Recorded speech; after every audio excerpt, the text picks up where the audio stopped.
ग्रामीण भागात शेतजमिनीच्या हद्दीवरून वाद उद्भवणे ही नवीन बाब नाही. अनेकदा अधिकृत मोजणी झाल्यानंतरही शेजारील जमीनधारकांना ती मान्य नसते. अशा परिस्थितीत नेमका कायदेशीर मार्ग कोणता याबाबत शेतकऱ्यामध्ये संभ्रम दिसून येतो. तज्ज्ञांच्या मते योग्य प्रक्रियेचा अवलंब केल्यास हद्दवाद कायदेशीररित्या निकाली काढता येतो. तर मोजणी कशी होते? राज्यात शेतजमिनीची मोजणी महसूल विभागामार्फत केली जाते.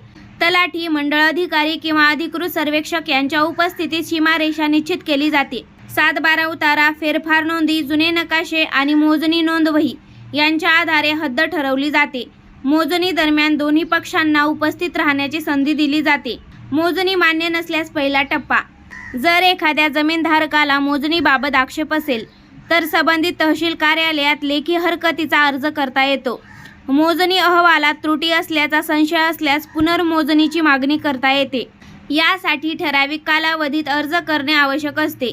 तहसीलदार किंवा उपविभागीय अधिकारी प्रकरणाची सुनावणी करून आवश्यक असल्यास पुन्हा मोजणीचे आदेश देऊ शकतात. अपीलची प्रक्रिया. महसूल अधिकाऱ्याच्या निर्णयावर समाधान न झाल्यास पुढील अपील करता येते. जिल्हाधिकारी किंवा विभागीय आयुक्ताकडे अपील दाखल करण्याची तरतूद आहे. अपील करताना मूळ मोजणी अहवाल, नकाशे, 7/12 उतारा आणि संबंधित कागदपत्रे जोडावी लागतात. दिवाणी न्यायालयाचा पर्याय. प्रशासकीय स्तरावर प्रश्न सुटला नाही तर संबंधित जमीनधारक दिवाणी न्यायालयात दावा दाखल करू शकतो. सीमा निश्चिती किंवा स्थगिती आदेशासाठी न्यायालयीन प्रक्रिया सुरू करता येते. न्यायालय स्वतंत्र सर्वेक्षक नेमून वस्तुस्थिती तपासू शकते. न्यायालयाचा आदेश अंतिम आणि बंधनकारक असतो. पोलीस तक्रार कधी? तर हद्दवादातून जबरदस्तीने बांधकाम, अतिक्रमण किंवा पिकांचे नुकसान होत असल्यास स्थानिक पोलीस ठाण्यात तक्रार देता येते. मात्र मालकी हक्काचा अंतिम निर्णय हा महसूल किंवा न्यायालयीन प्रक्रियेतूनच होतो.